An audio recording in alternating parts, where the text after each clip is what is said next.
Mississippi seek recognition. Mr. Speaker, pursuant to House Resolution 83, I call up House Resolution 76 and ask for its immediate consideration.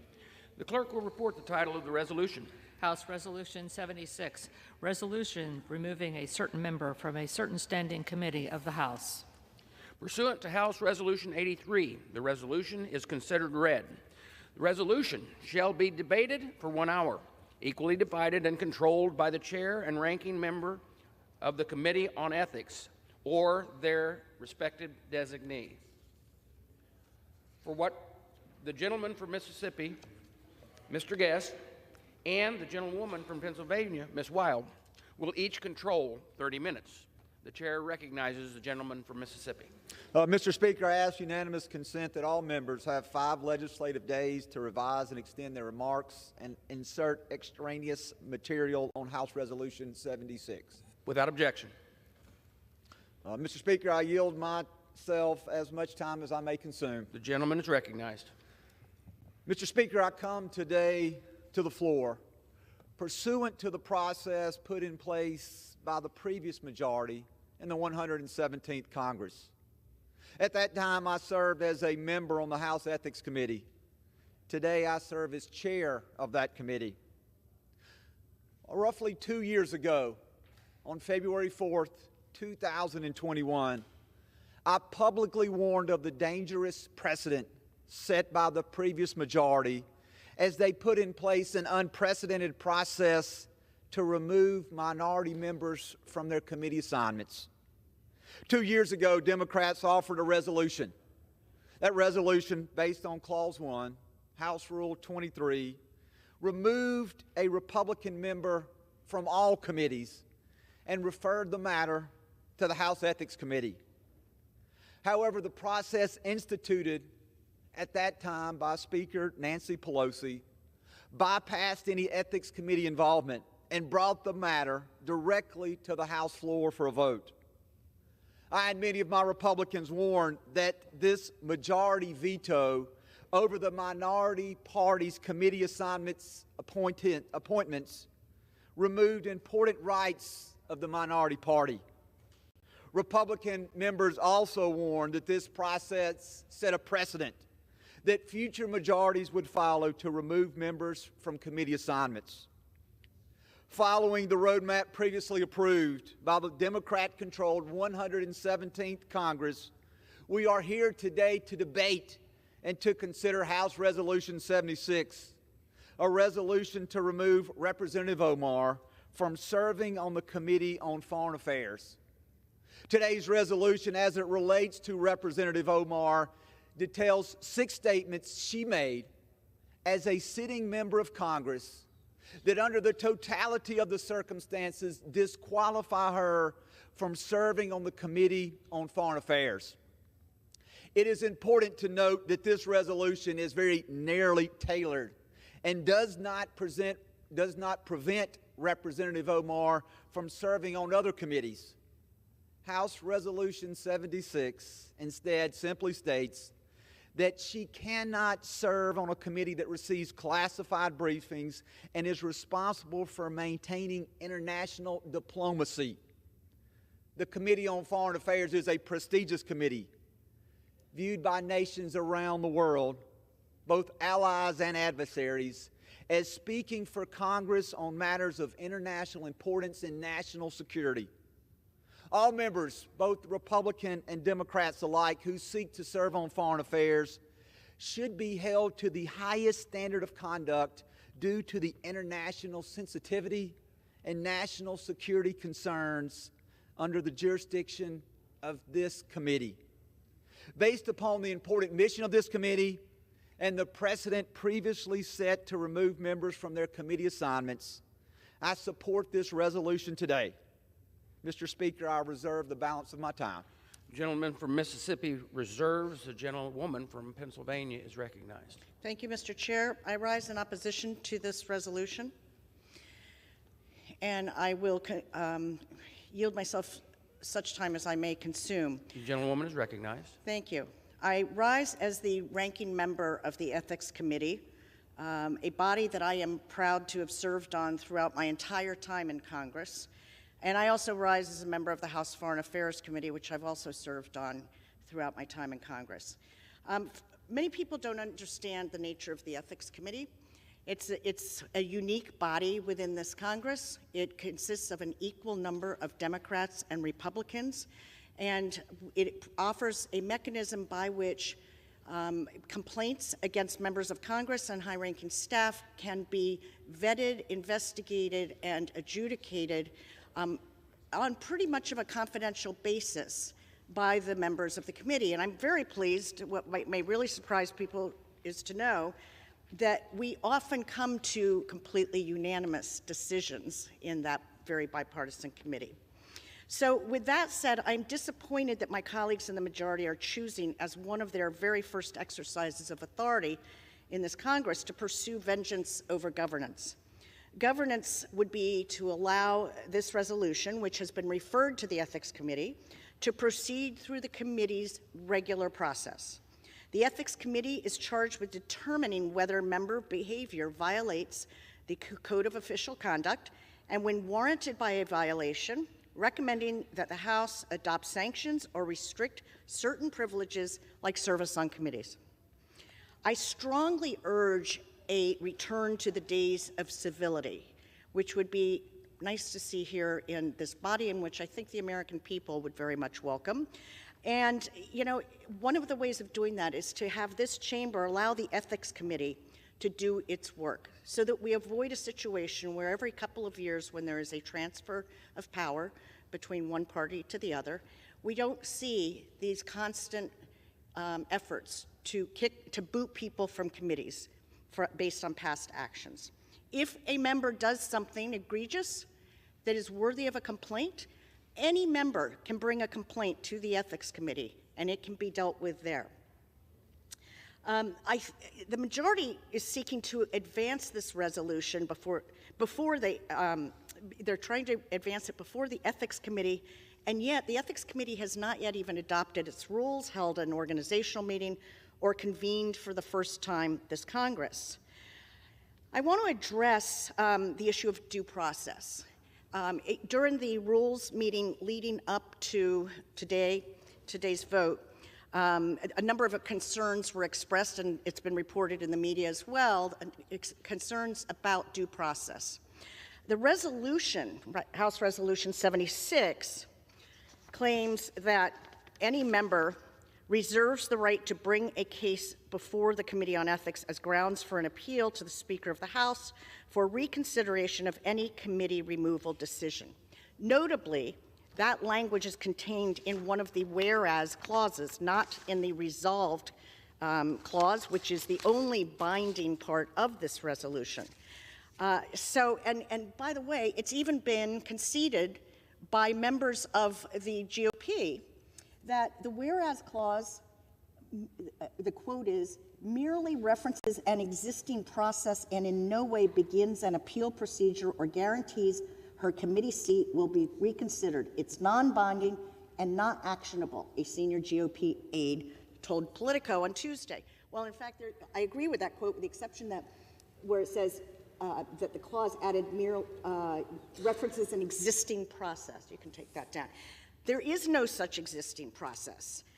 There is no due process at all afforded to the member who is being sought to be removed from a committee. And that is not due process. And I say that to address the many, many concerns that I've heard from members on the other side of the aisle, from members of the Rules Committee. There is no due process in this House resolution. Once the full House votes to strip a member of a right or privilege, only the full House can restore that right or privilege. Allowing Representative Omar to appeal to the Ethics Committee after the House has already voted to deny her a seat on the House Foreign Affairs Committee would be nonsensical, and it would be defective process. It is the wrong order of things. And it violates how the Ethics Committee has operated ever since its creation as a standing committee of the House in 1967, where the committee recommends a sanction after full investigation and adjudication, and the member is allowed to present evidence and make their case, and then the full House votes on the committee's recommendation for sanctions. House Resolution 76 violates the spirit of how our unique committee, the House's only evenly divided, truly partisan standing committee, operates. This is about partisanship, Mr. Speaker, not principle. This is about payback, not process. House Resolution 76 is wholly transparent for what it is, and I firmly oppose its passage. The gentlelady reserves. Thank you. The gentlelady reserves. The gentleman from Mississippi is recognized. Yes, sir, Mr. Speaker. Mr. Speaker, before I yield time to the gentleman from Ohio, I do want to point out that House Resolution 72 of the 117th Congress, which was the resolution that stripped Marjorie Taylor Greene of her committee assignments, contained no language whatsoever relating to due process and set forth no appeals process for her to be able to appeal the ruling of the body as a whole. And I will say that the resolution that we are debating today does contain language as to an appellate process.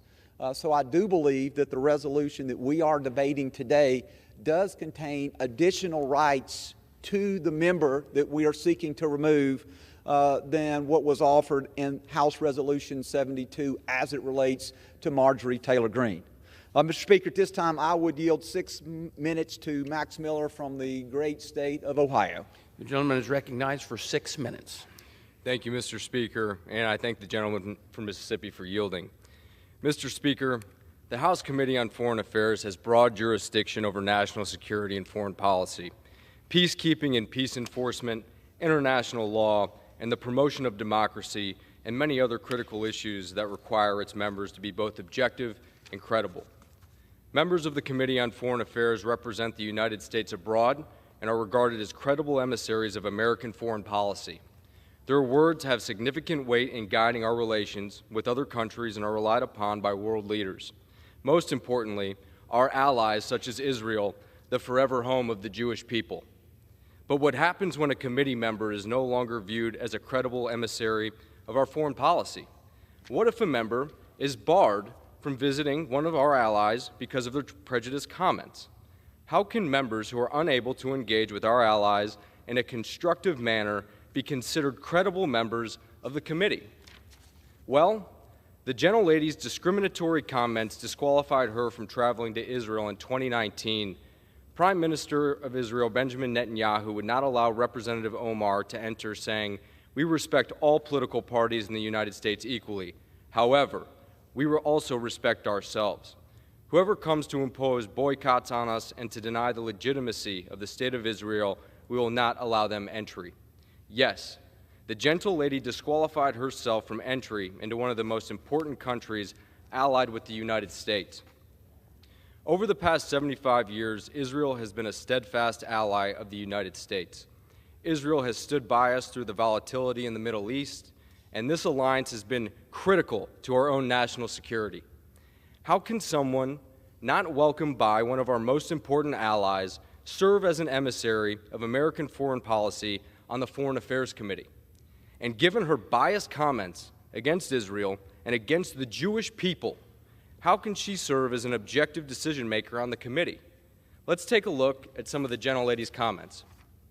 In February of 2019, barely more than a month after becoming a member of this body, Representative Omar suggested that the Jewish people and the American Israel Public Affairs Committee were buying political support, writing on Twitter, "It's all about the Benjamins, baby," clearly amplifying an anti-Semitic stereotype about the Jewish people and money. In response, congressional Democratic leadership, her own party, immediately released a statement by saying, "Anti-Semitism must be called out, confronted, and condemned wherever it is encountered without exception." Not long after Representative Omar trivialized the terrorist attacks of September 11th, 2001, by describing that day of infamy as, "Some people did something." That's horrific. Some people did something. Yes, Mr. Speaker, some people did do something. Some people committed evil acts of terrorism and killed nearly 3,000 Americans. And in response, some thousands of our fellow citizens, myself included, enlisted in our armed forces to defend the gentlelady's right to make her prejudiced remarks. Many went off to combat and even died to defend that right. But they did not die fighting to have their bravery and love of country undermined by a member of the House Foreign Affairs Committee. Mr. Speaker, I have no words to describe just how utterly unacceptable these comments are. But that's not all. In 2021, the gentlelady referred to Israel, which has the absolute right to defend itself against terrorism and attacks on its very existence, as an apartheid state. She even equated the United States and Israel, countries that have stood as beacons of democracy, to the Taliban and Hamas, organizations that impose terror on their regions in the world. Once again, even her Democrat colleagues swiftly condemned her comment. 12 Democrat members of this body released a statement which noted, equating the United States and Israel to Hamas and the Taliban is as offensive as it is misguided, ignoring the differences between democracies governed by the rule of law and contemptible organizations that engage in terrorism, at best discredits one intended argument and at worst reflects deep-seated prejudice from her own party. Some have decried this effort as a political game. Mr. Speaker, I assure you this is no political game. This resolution is not about engaging in a tit-for-tat with my colleagues on the other side of the aisle. This is about keeping someone with a long record of anti-Semitic and anti-Israel bias off the Foreign Affairs Committee, which needs objective emissaries for our foreign policy. Even the Democrat former chairman of the House Foreign Affairs Committee, Eliot Engel, said that Representative Omar's anti-Semitic comments have no place in the Foreign Affairs Committee or the House of Representatives. That was in addition to the previously mentioned joint statement from 12 of the gentlelady's Democrat colleagues. The facts are clear. Representative Omar has espoused anti-Semitic and anti-Israel rhetoric time and again. She cannot be an objective contributor to the work of the committee, and she has brought dishonor to the House of Representatives. This body, this committee, which is viewed by nations around the world as speaking for Congress on matters of international importance and national security, should not have a seat for a member who would bring such dishonor to that committee. I encourage all of my colleagues on both sides of the aisle to support this resolution, to say with one voice that the United States House of Representatives does not condone hate, and to reaffirm we will always condemn anti-Semitism. Thank you, Mr. Speaker, and I yield back. The gentleman yields back. The gentleman from Mississippi reserves. The gentlewoman from Pennsylvania is recognized. I now yield 3 minutes to Representative Dean Phillips of Minnesota, also a member of the House Foreign Affairs Committee. The gentleman is recognized for 3 minutes. Thank you. Ilhan Omar and I are products of remarkably different life experiences. Hers began by fleeing civil war in Somalia before immigrating to the United States after 4 years in a Kenyan refugee camp, an experience that few, if any of us in this room could possibly imagine. My family came to America a century before hers, seeking the same safety, security, and opportunity as they fled Russian pogroms targeting Jewish people in Eastern Europe. And my life began by losing my father in the Vietnam War, an American tragedy that may well have been prevented had this very chamber been filled with more voices like Ilhan Omar's. Now, don't get me wrong. Representative Omar and I regularly disagree on policy, both domestic and foreign, and she has at times used words that have caused concern, offense, and even personal pain to me and others. She and I have spoken face to face on those occasions, and she has apologized, and she continues to learn from those missteps. Furthermore, she has never posted a video depicting herself decapitating and killing fellow members of Congress. She doesn't question whether a plane really smashed in to the Pentagon on 9/11. She does not wonder if school shootings in America are staged. She has not propagated the absurd notion that space lasers financed by the Rothschild family are the cause of wildfires in California. She has never equated vaccine mandates with Adolf Hitler.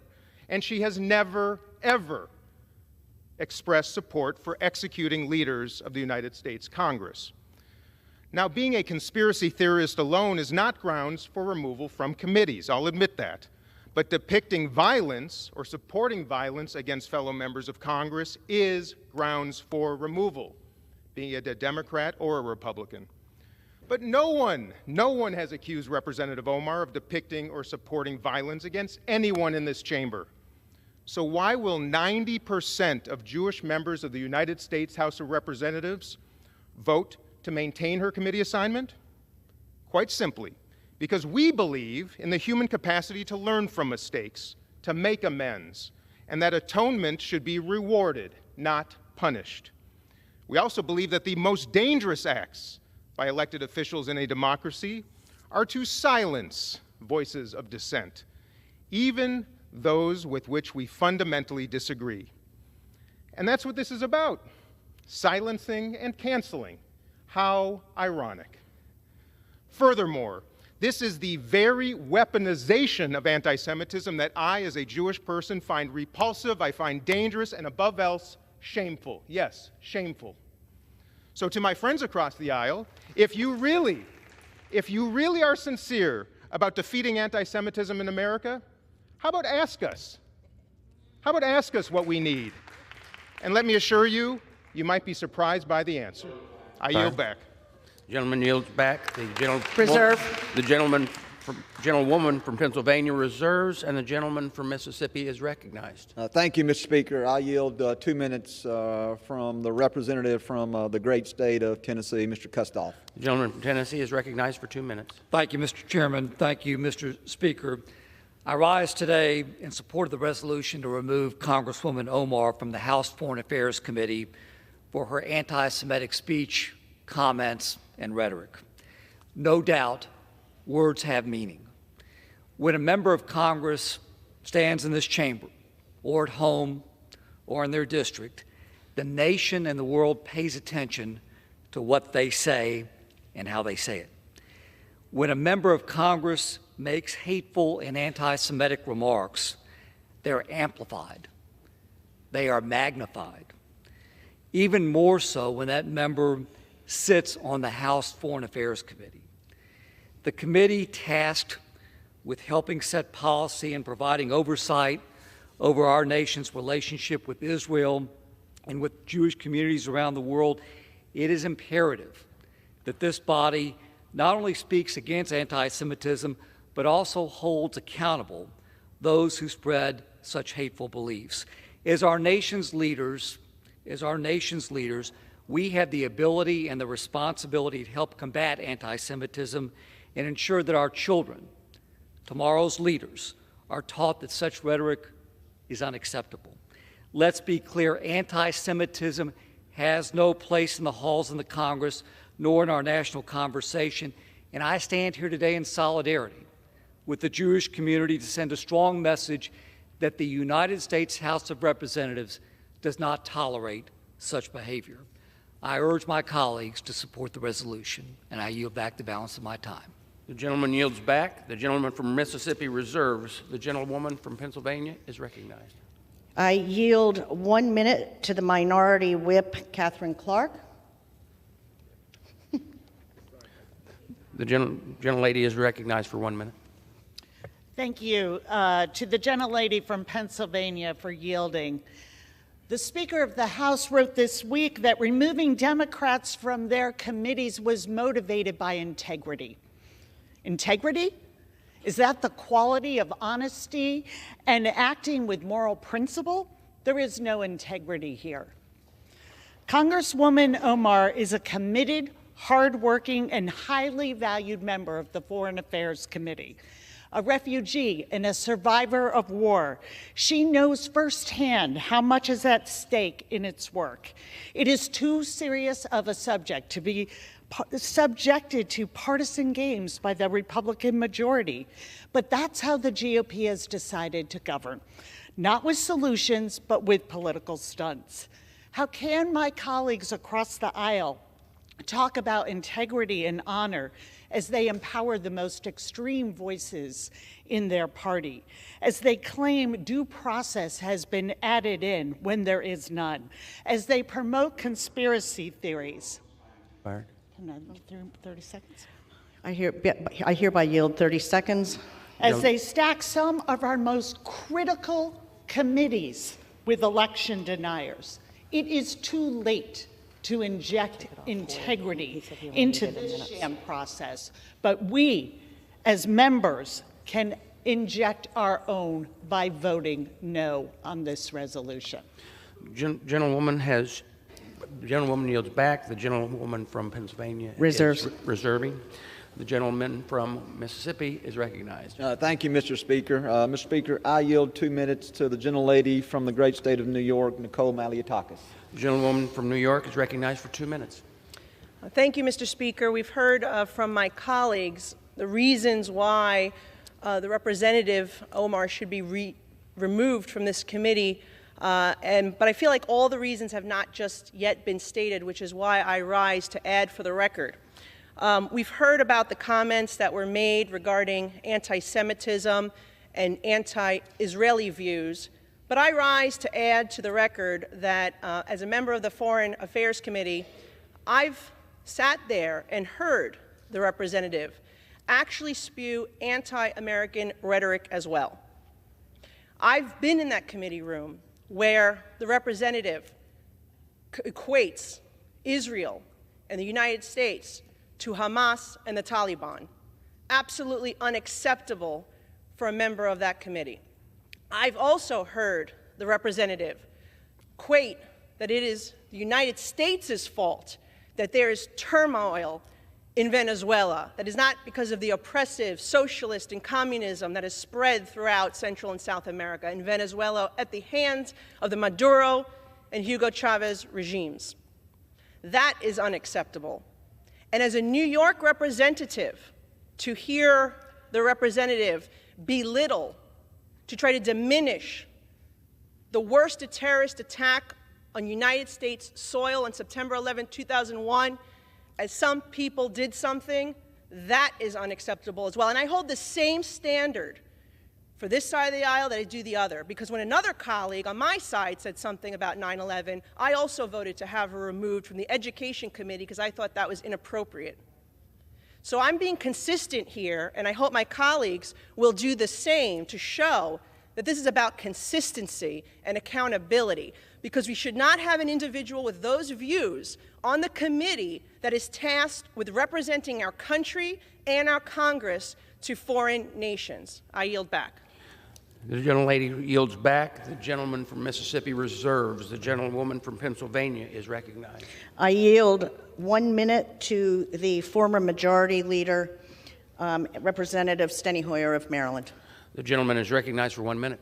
Mr. Speaker, I rise to make the point.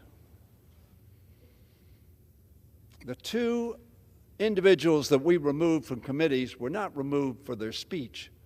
They were removed because they made threats against other members. This one was made before the representative came. Mr. Gosar's, of course, was made during. But both were removed because of the threat they posed to 3 of our colleagues. Not because of their speech, but because of their threat. With an AK-47 or AR-15, I'm not sure which that gun is. And promoting themselves as the biggest nightmare to 3 of our colleagues. And Mr. Gosar portraying the murder of one of our colleagues. There is no equivalency here. We believe in free speech, however hateful that speech is. And I will tell you, I take a back seat to no one in this chamber to my support of Israel and against anti-Semitism. To no one. The gentleman's time has expired. Seconds. Thank you. But the equivalency that has been made here is absolutely without merit. And you go down a terrible road. I do not agree with the statements that were made. I oppose them. I said on this floor that I opposed them. But by golly, there are a whole lot of your folks over there that I disagree with vehemently, who rationalized insurrection and would be a reason for me to vote for having them off a committee. But that's not how we operate. But if a member threatens another member, that is a different kettle of fish gentleman's altogether. time has expired. I support this. I oppose this resolution and urge its rejection. I yield back the balance of my time. Members are reminded to please direct your comments to the chair. I reserve. The gentlewoman from Pennsylvania reserves. The gentleman from Mississippi is recognized. Thank you, Mr. Speaker. I yield 3 minutes to the gentlelady from the great state of Indiana, Ms. Sparks. The gentlelady is recognized for 3 minutes. Thank you, Mr. Speaker. I rise to comment on this resolution. Our country was founded on the principle of protection rights of minority, and it is constitutional republic for a reason, because our founding fathers understood that majority rule can lead to tyranny of majority, mob rule, and dictatorship. Last Congress, Speaker Pelosi and Democrat majority took unprecedented actions, removing minority party from committees members. They also eliminated resolution of inquiry, which are used against Republican administration, and also eliminated the ability for minority party. It was very disappointed. So what I ask, I want to differentiate this resolution, Speaker McCarthy, and he added explicitly to this resolution to make sure that we apply the same standard not just to Democrats, but also to Republicans, and it's actually stated in this resolution, and also added that, we might look at the process of appeal. And I agree with gentlelady from Pennsylvania that we didn't have any due process because it was unprecedented. What done was by her party. So maybe Ethics Committee at least have an ability to look. If there is a way to look at the process, if that's going to be continued. But I hope maybe we can reconcile it and have a better collaboration as two parties, as we were talking today at the praise breakfast on the bipartisan basis. But I think it's important for us to really look at us as a body and start respecting minority. And unfortunately, the other party started this unprecedented action when they won the majority. And we have to work on that, how we can reconcile. I yield back. The gentleman reserves. The gentlewoman is recognized. I completely concur with the gentlelady from Indiana that we need a better process and one that affords due process, but this resolution does not. With that, I yield 4 minutes to the ranking member of the House Foreign Affairs Committee, former chairman, Representative Meeks of New York. The gentleman is recognized for 4 minutes. Madam Chair, it is undeniable that Representative Omar has made what has been considered to be offensive anti-Semitic comments in the past.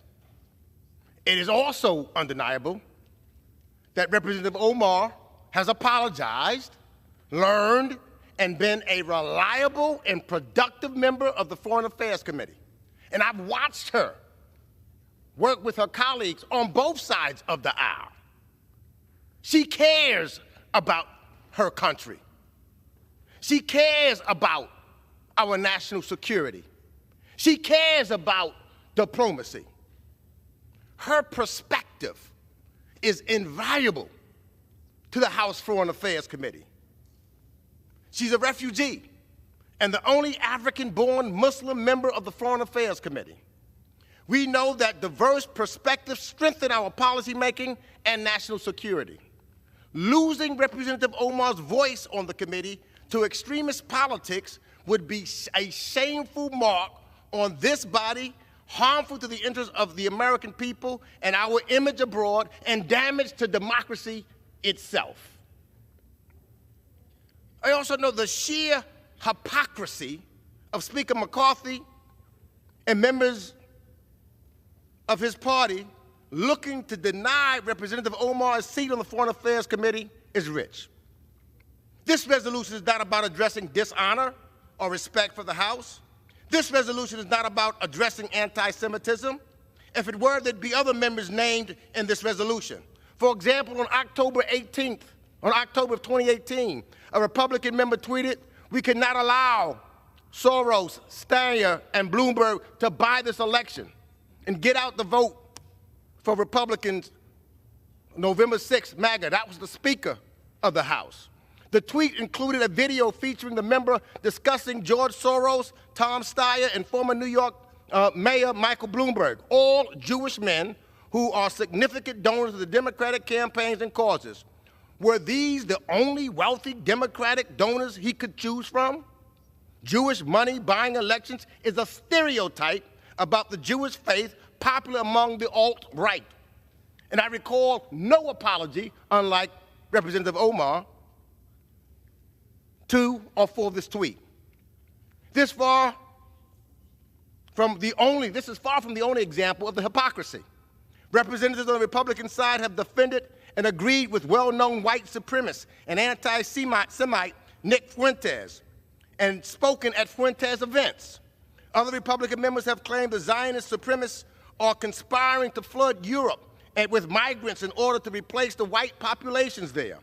My Republican colleagues have quoted Adolf Hitler in congressional remarks promoted the Great Replacement theory and invited a Holocaust denier to the State of the Union. And finally, when this Congress moved the House resolution condemning anti-Semitism, there was only one member that voted against it, and it wasn't a Democrat. So why is this member being targeted today? We don't have time to go through the entire list of objectionable remarks that the other side has made. The point is, none of these comments caused any of the members who made them to be removed from committees. Not removed from the Education and Labor Committee, not removed from the Judiciary Committee, not removed from the Armed Services Committee, not removed from the Homeland Security Committee. A blatant double standard is being applied here. Something just doesn't add up. And what is the difference between Rep. Omar and these members? Could it be the way that she looks? Time is expired. Could it be her religious practices? Could it be? 15 seconds. Because it's clear, if she were on the other side of the aisle, we would not be having this debate today. That is absolutely clear. The GOP was not outraged when Donald Trump broke bread with the anti-Semitic Holocaust deniers at his Florida mansion. There was no outrage when Donald Trump tweets deployed images of the Star of David and stacks of currency. Gentleman's time is expired. We need to vote no and stand up for democracy, and democracy means Gentleman's time is expired. Representative Omar needs to remain and be productive on the House Foreign Affairs Committee. And I yield back the battle for my time.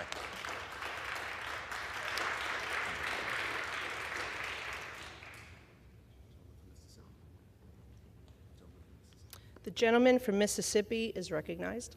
Thank you, Madam Speaker. At this time, I would yield 3 minutes to the representative from the great state of New York, Mr. Lawler. The gentleman is recognized for 3 minutes. Thank you, Madam Speaker. I rise today to speak in support of House Resolution 76. This is not about vengeance or retribution. It is about accountability. I represent New York's 17th District, home to one of the largest Jewish populations in the country. Between Westchester, Rockland, Putnam, and Dutchess counties, I represent almost 100,000 constituents that practice the Jewish faith. I take the scourge of anti-Semitism very seriously. It is something that must be rooted out in our society, as well as in the halls of Congress. No one who peddles in anti-Semitic activity, behavior, or language should have any right to serve on the House Foreign Affairs Committee, which has an incredibly important role to play in partnering with our strongest ally, the State of Israel. Two of my predecessors, Ben Gilman and Elliot Engel, served as chairs of this important committee. Israel's continued existence as a beacon of liberty, democracy, and peace in the Middle East serves as a model for other nations in the region and is something we should be celebrating, not demeaning. Comments made by members of this body about support for Israel being all about the Benjamins, or that the State of Israel is engaging in apartheid, are appalling, wrong, and disqualifying. Additionally, those who dismiss 9/11 as some people who did something, are you kidding me? It was a terrorist attack. It wasn't some people doing something. Or to equate the United States and Israel, both democratic nations, to the Taliban and Hamas, and those who promote the anti-Semitic BDS movement, You're damn right they deserve to be held accountable. As a member that represents a district that suffered greatly due to 9/11 and still has constituents grappling with the effects of that horrific, tragic day, dying of 9/11 health-related situation, I find those remarks jarring and alarming and insulting. To be clear, the representative can say whatever the heck she wants, but we don't have to accept it or embrace it. Individuals who hold such hateful views should rightly be barred from that type of committee. We cannot let the poisonous ideology of anti-Semitism permeate into policy decisions that impact the lives of millions of Jews around the world. And I will stand up to anti-Semitism and defend Israel's right to exist and the right of Jews everywhere to practice their faith peacefully and safely. This is not about silencing anyone. The rise in anti-Semitism is significant. Gentleman's time has expired. And these hate crimes have not been prosecuted. Gentleman's time has expired. Yield the gentleman another 15 seconds. Words matter. Rhetoric matters. It leads to harm. And so the Congresswoman is being held accountable for her words and her actions. And that is why I support this resolution. Gentleman's time has expired. The woman from Pennsylvania, recognized. I yield 1 minute to the gentlewoman from New York, Representative The Ocasio-Cortez. All right, gentlewoman is recognized for 1 minute. Thank you. Now, as a fellow New Yorker, I think one of the things that we should talk about here is also one of the disgusting legacies after 9/11 has been the targeting and racism against Muslim Americans throughout the United States of America, and this is an extension of that legacy. Consistency, there is nothing consistent with the Republican Party's continued attack except for the racism and incitement of violence against women of color in this body. I had a member of the Republican caucus threaten my life, and you all and the Republican caucus rewarded him with one of the most prestigious committee assignments in this Congress. Don't tell me this is about consistency. Don't tell me that this is about a condemnation of anti-Semitic remarks when you have a member of the Republican caucus who has talked about Jewish space lasers and an entire amount of tropes and also elevated her to some of the highest committee assignments in this body. This is about targeting women of color in the United States of America. Don't tell me, because I didn't get a single apology when my life was threatened. Thank you.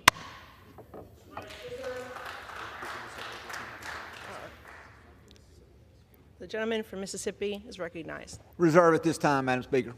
The gentlewoman from Pennsylvania is recognized. I yield 1 minute to the gentlewoman from Massachusetts, Representative Presley. Madam Speaker, I rise in opposition to the rhetoric and resolution from across the aisle, our colleagues who seek to make history for all the wrong reasons. I rise on behalf of every little girl who sees herself in the leadership of Congresswoman Omar. She is a mother, daughter, refugee, advocate, skilled policymaker, a duly and decisively elected third-term member to the U.S. House of Representatives. I have spent time in the Minnesota 5th. I have seen her pull her community through grief and loss. I have seen her stand arm in arm on picket lines with our educators and our nurses. I have seen her pass historic legislation to feed our babies in our schools. She has built coalitions, given constituents in crisis a sense of agency, and centered to most marginalized in word and deed. No matter how embattled, no matter how racially profiled, no matter how targeted, she has pressed on for peace over militarization, human rights at home and abroad, a world where an education is a fundamental right, where gender equity is recognized. I want to live in that world. Let me make it plain. The gentlewoman's time has expired. Ilhan Omar is right where she belongs. The gentlewoman's time has expired. Is needed on the Foreign Affairs Committee. Her clarity, conviction, the gentlewoman's time has expired and she is no longer recognized. The gentleman from Mississippi. Madam Speaker, at this time I yield 1 minute to my friend from the great state of Florida, Mr. Jimenez. The gentleman is recognized for 1 minute. Thank you, Madam Speaker. Anti-Semitism has no place on the Foreign Affairs Committee. I say it again, anti-Semitism has no place on the Foreign Affairs Committee. That's why Representative Omar has no place specifically on the Foreign Affairs Committee, where Israel's security is one of the issues of critical importance. Without a doubt, the democratic Jewish state of Israel is America's strongest ally in the Middle East and has a fundamental right to exist. Representative Omar has repeated anti-Semitic canards and perpetuated hateful tropes against the Jewish community, and her comments have compromised the ability of the House Foreign Affairs Committee to conduct its official business. I urge my colleagues to vote in the affirmative to remove Representative Ilhan Omar from the Foreign Affairs Committee. Thank you, and I yield back.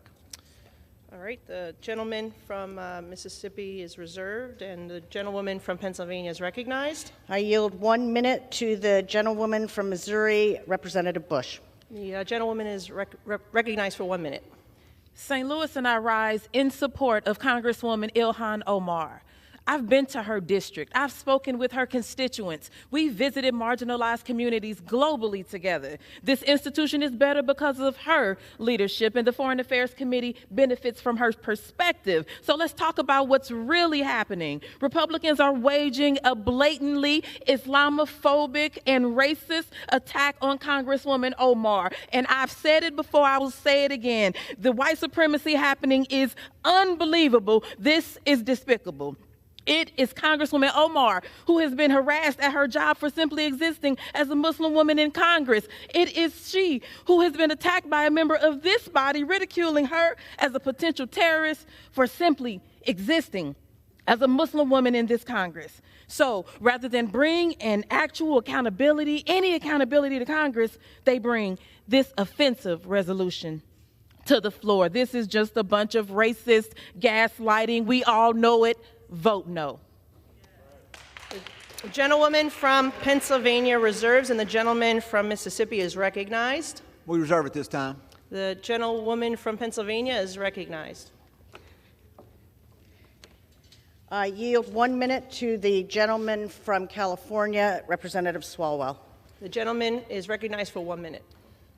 Madam Speaker, when I heard that we're going to remove a member of this House from their committee for anti-Semitism, I raced down here because I thought, finally, in this chamber, there's going to be some accountability from this conference that continues to allow its members to root for rioters, to show sympathy for the insurrection, a conference that harbors a wanted international criminal and has members who choose violence over voting every single day, finally. And so I thought, we're going to hold someone accountable for anti-Semitism. Surely it's the author of this tweet. Kanye, Elon, Trump, October 6th, written by Chairman Jim Jordan. October 8th, what does Kanye say? I'm going to declare DEFCON 3 on the Jews. So surely this tweet came down, right? Came down, was deleted. No, 2 more months it was kept up. 2 more months. So don't come here looking at us for anti-Semitism. Look in your own damn mirror before you ever come over here. And I yield back. The gentlewoman from Pennsylvania reserves, and the gentleman from Mississippi is recognized. I reserve, Madam Speaker. Okay, the woman from Pennsylvania is recognized. How much time do we have left? 10.25 minutes. I yield 1 minute to the gentlewoman from Washington State, Representative Jayapal. And the representative is recognized for 1 minute. Madam Speaker, this is a revenge resolution that seeks to remove Representative Ilhan Omar's strong and necessary voice from the Foreign Affairs Committee. It is an attempt to silence her simply because you do not agree with her views and you cannot begin to understand her lived experience. Her lived experience as a war survivor, as a refugee, as somebody who brings an experience to this body that you're not even trying to understand. We have previously voted in a bipartisan manner to remove individuals from their committee assignments because of their violent actions that endangered the safety of their colleagues. That is not what today is about. Today is about revenge. It is also about the fact that Republicans want to distract the American people from the fact that they have absolutely no legislation to bring to the floor that is actually about helping the American people with their costs, with dealing with inflation. You don't have any solutions, so you're trying to distract with these inane, Gentlewoman's time has expired. Absurd, absolutely absurd resolutions. Vote no.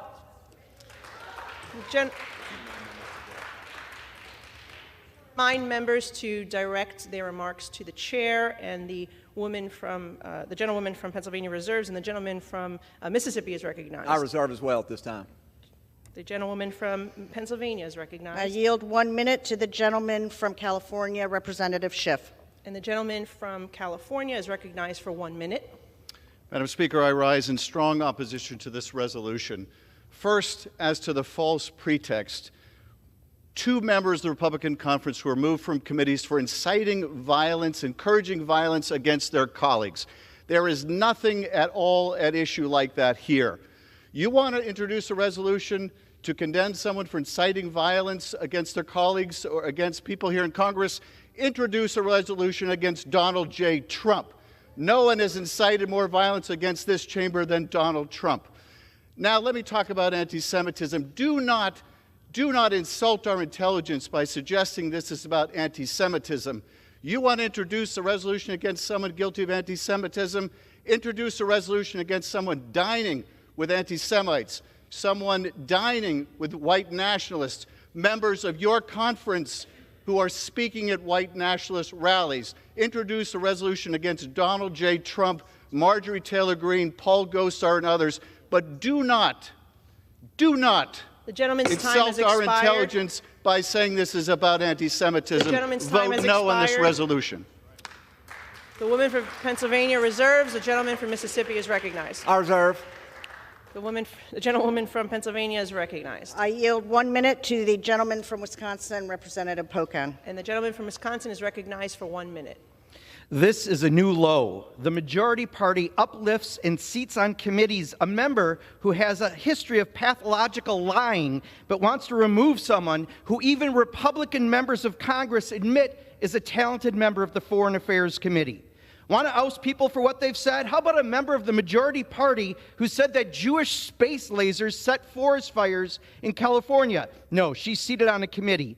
Multiple Republican members have said prominent Jewish Democrats essentially bought control of Congress, but they're not only given full congressional privileges, but you elect them to GOP leadership. Republicans only draw the line when an incredibly productive member of a committee says something that she's apologized for. That doesn't add up. This clearly isn't about what Ilhan Omar said as much as who she is. Being a smart, outspoken black woman of a Muslim faith is apparently the issue. And some Republicans can't handle it, so they're going to kick her off the committee. Unbelievable bigotry. Shame on you. I yield back. The woman from Pennsylvania, reserves. The gentleman from Mississippi is recognized. At this time, we reserve, Madam Speaker. I yield 1 minute to the gentlewoman from Illinois, Representative Schakowsky. No? Come on. The representative is recognized for 1 minute. We didn't tell her. No. Does that count against us? My colleagues, I stand before you as a proud Jew and a proud friend and colleague of Ilhan Omar. I don't need any of you to defend me against anti-Semitism. My friend Ilhan Omar, we have worked together to the values that I treasure as an American Jew and that she treasures as an American member of the Islamic woman, the only one on the Foreign Affairs Committee. That is the third largest religion in the world, and we in the United States of America. I am just furious. We have seen all kinds of anti-Semitism from the other side of the aisle, and as Americans, we should be. The gentlewoman's time has expired. Vote no on this. We need The gentlewoman's to defend time our has expired. values as Americans and me as a Jew. The gentlewoman from Pennsylvania reserves. The gentleman from Mississippi is recognized. Madam Speaker, we reserve at this time. The gentlewoman from Pennsylvania is recognized. I yield 1 minute to the gentlewoman from Michigan, Representative Tlaib. The gentlewoman from Michigan is recognized for 1 minute. Desperation. So desperate to distract the American people from their total inability to govern. The GOP is now doing what it is best at, weaponizing hate against a black, beautiful Muslim woman. Congresswoman Omar's lived experience as a refugee and a child of survivor of war should be welcomed on this committee. It is needed. When you can't pass any bills that actually improve the people's lives, they turn Congress into a place of fear-mongering hate. It is so painful to watch. How ironic that the so-called lovers of personal freedom are now moving to censor Congresswoman Omar in the same week they introduced a bill to ban federal employees from engaging in censorship. Where are the free speech warriors today? The hypocrisy is obvious to the American people. You are showing who you all are, really. The gentlewoman's time has expired. Omar will not be silenced. The gentlewoman's time has expired. To Congressman Omar, I am so sorry, has expired. That our country is failing you today through this chamber. You belong The gentlewoman in that is no committee. longer recognized, and the gentleman from Mississippi is recognized. Madam Speaker, I reserve. Gentlewoman from Pennsylvania is recognized. How much time do I have? 5¼ minutes. I yield to the gentlewoman from Minnesota, Representative Omar, to close. The gentlewoman is recognized.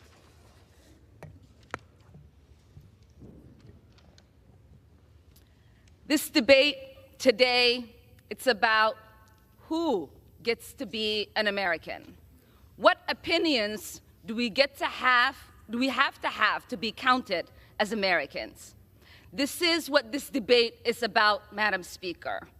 There is this idea that you are a suspect if you are an immigrant, or if you are from certain parts of the world, or a certain skin tone, or a Muslim.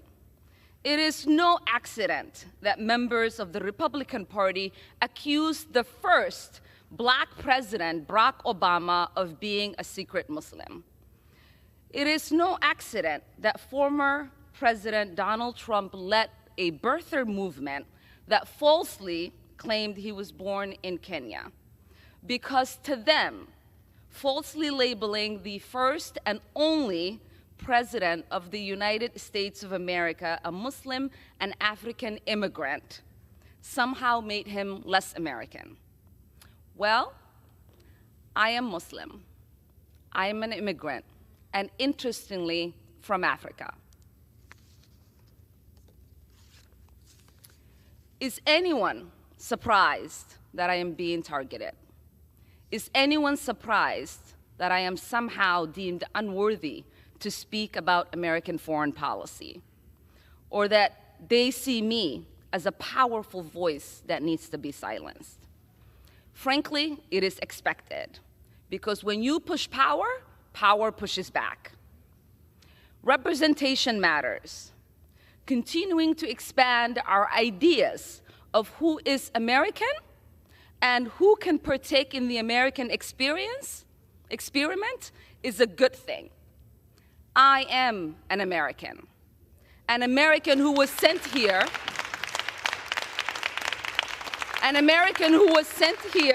by her constituents to represent them in Congress, a refugee who survived the horrors of a civil war, someone who spent her childhood in a refugee camp, someone who knows what it means to have a shot at a better life here in the United States, and someone who believes in the American dream and the American possibility and the promise and the ability to participate in the democratic process. That is what this debate is about. There is an idea out there that I do not have objective decision-making because of who I am, where I come from, and my perspective. But I reject that. We say there is nothing objective about policymaking. We all inject our perspective, our point of views, our lived experiences, and the voices of our constituents. That's what democracy is about. So what is the work of the Foreign Affairs Committee? It is not to co-sign the stated foreign policy of whatever administration is in power. It's about oversight. It's to critique and to advocate for a better path forward. But most importantly, it is to make the myth that American foreign policy is intrinsically moral a reality. So I will continue to speak up because representation matters. I will continue to speak up for little kids who wonder who's speaking up for them. I will continue to speak up for families around the world who are seeking justice, whether they are displaced in refugee camps or they are hiding under their beds somewhere like I was, waiting for the bullets to stop. Because this child, survivor of war, would have wanted that. The 9-year-old me would be disappointed if I didn't talk about the victims of conflict, those that are experiencing unjust wars, atrocities, ethnic cleansing, occupation, or displacement like I did. They are looking to the international community and the United States, asking for help.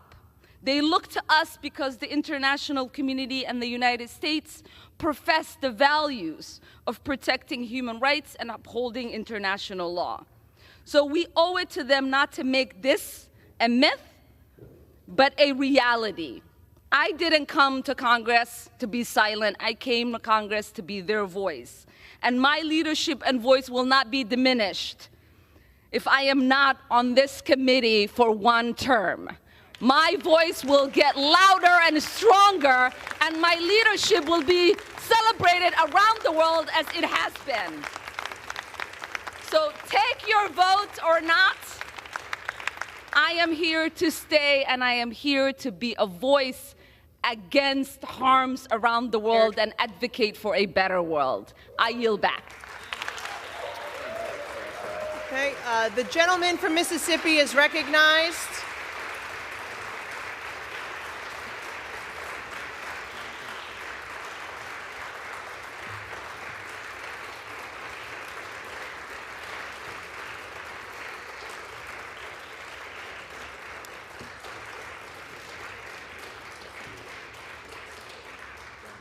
The gentleman is recognized. Thank you, Madam Speaker. I yield myself the balance of my time.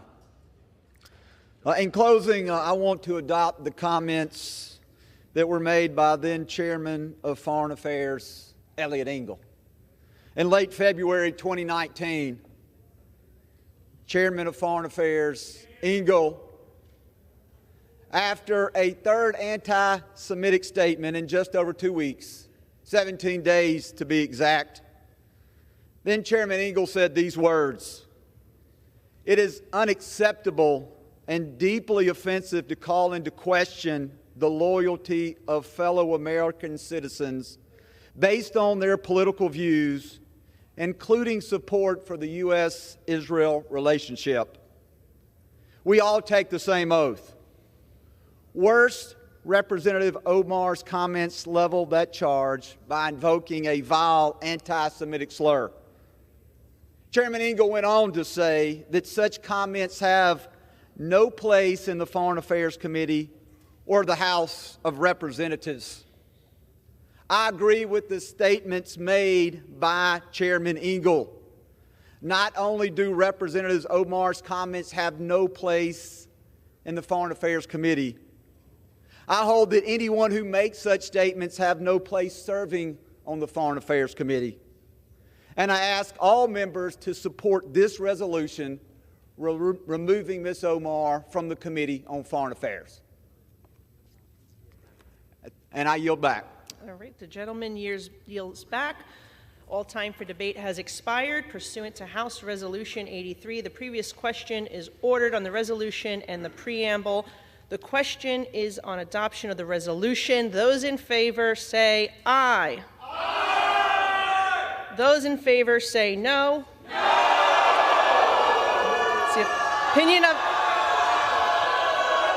It's the opinion of the chair that the ayes have it and the resolution is agreed to. And without objection, the motion to reconsider is laid on the table. Gentleman from Mississippi is recognized. We ask for a recorded vote. Does the gentleman ask for the yeas and nays? Ask for yeas and nays. Okay, the yeas and nays are requested. Those favoring a vote by the yeas and nays will rise. A sufficient number. Okay, I'm just making sure everyone has an opportunity to rise. Okay, a sufficient number having risen, the yeas and nays are ordered. Members will record their votes by electronic device. Pursuant to Clause 9 of Rule 20, this is a 15-minute vote on the adoption of the resolution and will be followed by a 5-minute vote on adoption of House Concurrent Resolution 9. This is a 15-minute vote.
On this vote, the ayes are 218, the nays are 211, with one answering present.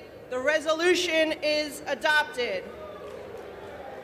Without objection, the motion to reconsider is laid on the table.